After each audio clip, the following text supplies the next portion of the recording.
I'm a psychotherapist in the Bay Area. I have been for 35 years. I've done just about everything during the 35 years, but since around 1991, I've been doing EMDR.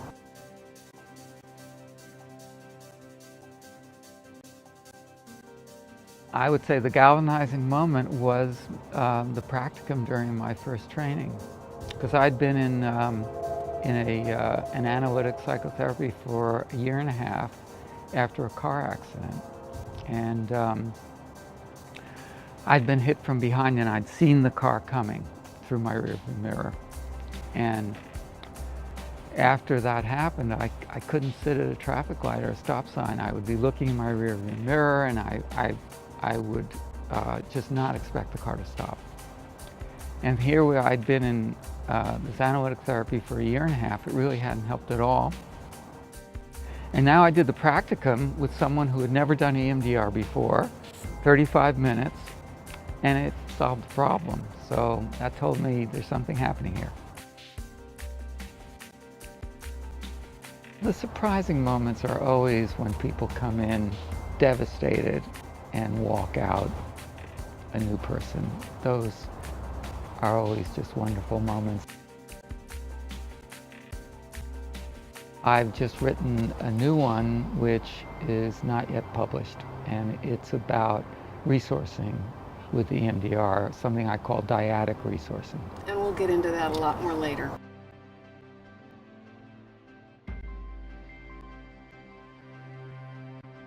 What I do that's a bit different than some other people's approaches is that I really take my time setting up the target, and the target is the issue, the memory that is being processed.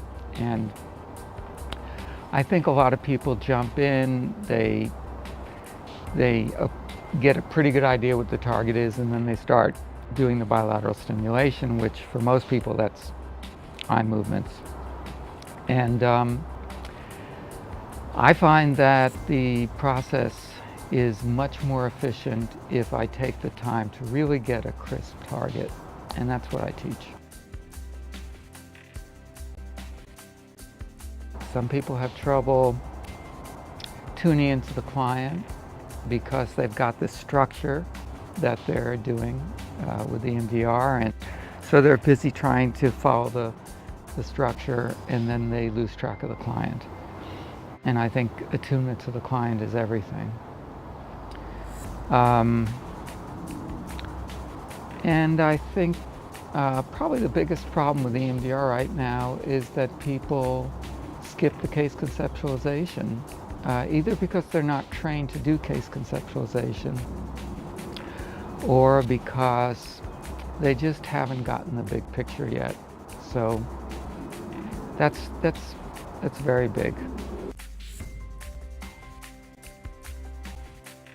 By case conceptualization, I mean thinking about the client's entire history, their presenting problem, understanding how their history led them to where they are now, and from that understanding, choosing a target, an issue or memory to resolve that's going to be the right one to start with and is going to relieve them of their symptoms.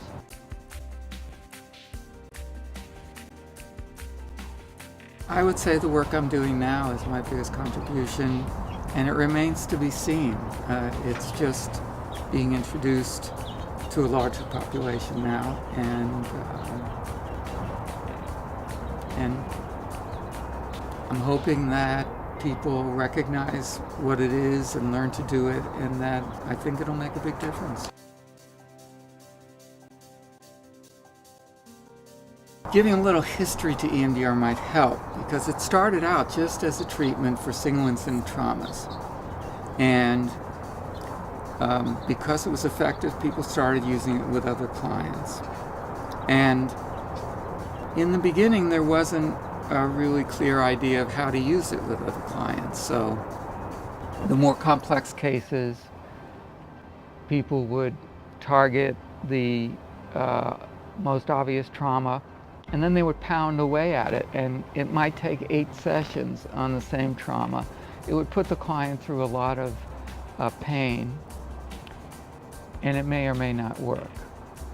And initially we talked, the facilitators and trainers talked about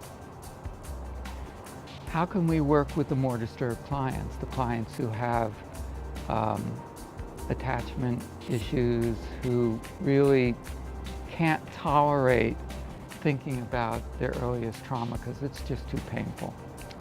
So what I'm doing now is a process that enables these clients to have a sense of an internal support system, loving their internal child, their inner child, as people say, and feeling a nurturing quality towards themselves. And armed with that, we can go back to these really early memories, and they're just not as painful.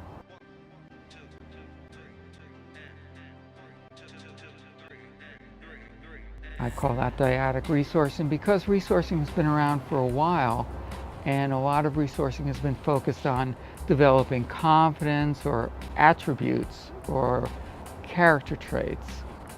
But this is concentrated on developing an internal relationship between a caregiver, basically an internal caring adult, and the child. It seems to be the clients that really need it are the most fragile, the most severely traumatized in their childhood. And those are the people that, when you try to develop a resource, they have difficulties, because you ask them to think about this lovable inner child, and they start thinking about it, and then they start thinking, yeah, but she complained a lot, and they start thinking about all the negative messages that they got from their caregivers, and it ruins the resource. So this process is designed to get past all those negative messages. I'm going to be offering trainings because it seems to be more subtle and more complex than actual trauma processing itself. So training is really required, I think.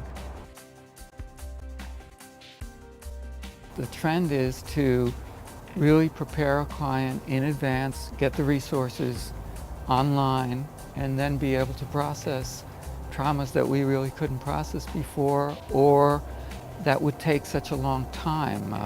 Could take sessions, 8, 10. Some people would spend a year on a particular trauma, and sometimes they wouldn't even be successful.